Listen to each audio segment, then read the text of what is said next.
country, and we're the most civilized, we're a city with the most educated people. We have the most culture. We're the center of the world, and yet HIV is the third leading cause of death for people under the age of 65. What do you think of that? Isn't that frightening? And your age group, 13 to 19, has the highest level of STDs. Do you know syphilis, gonorrhea, chlamydia? Your age group has the highest infection rate of that.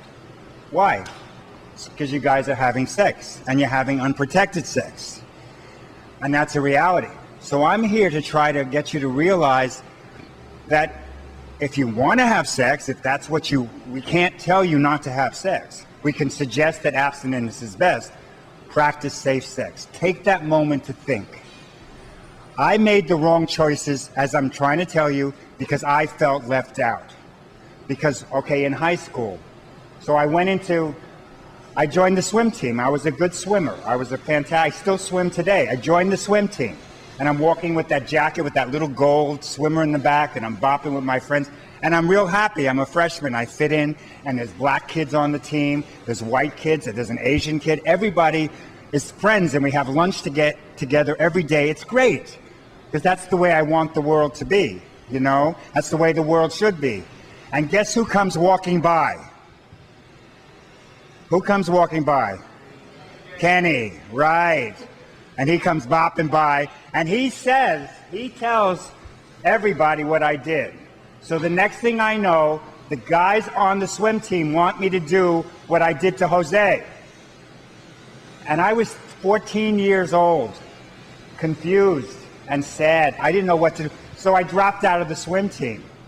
And my high school years became very difficult. I didn't have any friends. I smoked pot. I started drinking. And I started cutting school with the time, and I wouldn't get my roots done, and they were paying for it. But I would forget to go to the appointments. I wouldn't shave.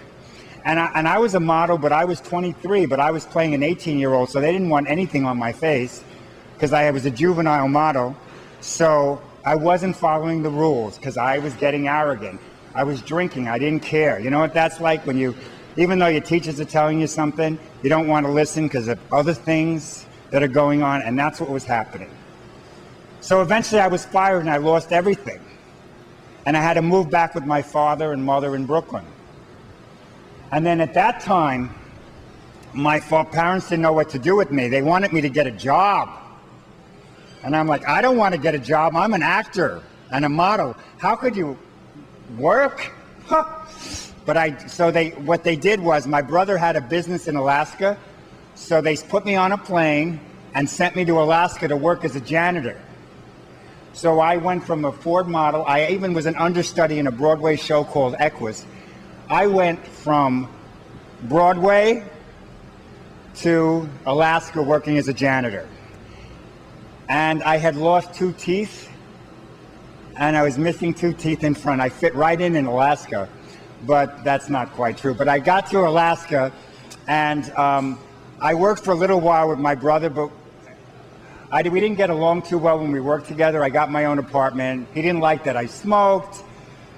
He didn't even believe I was gay, because he couldn't believe that because he just did not want to believe I was gay. So I got my own apartment, and then I got a job. Then he got me a job on a fishing boat. So I was working as a fisherman in Alaska. Now this is all cool, right? Except I was drinking like a fish, and one day I was very drunk and I went into a bar and I put my hand on a fisherman, and the next thing I know, I had six fishermen chasing me, and I broke 5 ribs. They broke 5 ribs. Guess what? I left Kodiak, Alaska, and I went to San Francisco. And in San Francisco, things didn't get better because I kept not taking care of myself. So I kept not paying my rent, and I wound up on the streets homeless. So I went from a Ford model, Broadway, fisherman, janitor fisherman, homeless. And in San Francisco for a while, I used to work nights at the graveyard shift, adding up bills for, I think, whatever it was, Con Edison or whatever the California energy company was. I used to add up, this is before computers, so you'd have to add them up with adding machine tape. And the people that paid the checks to match the bills. So, but eventually I was off to make a living. I would sell my body. I became a prostitute. So now, add prostitutes. This is my life. This is from not liking myself. This is from not caring.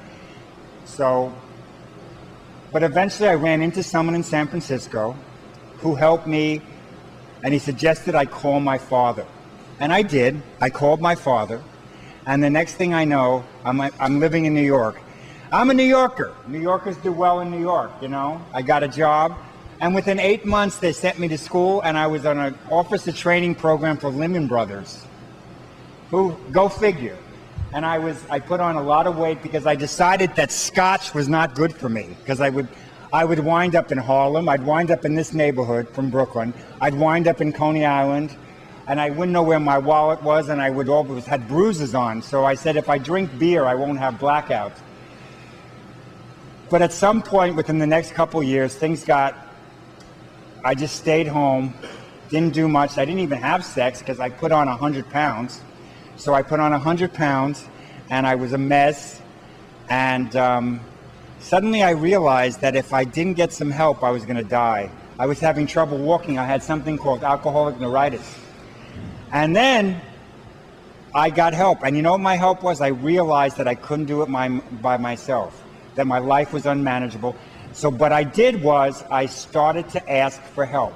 I realized, just as you could realize, there's people around me that are willing to help me if I'm honest. And I was. And I got an apartment. I worked in that job for a little while longer.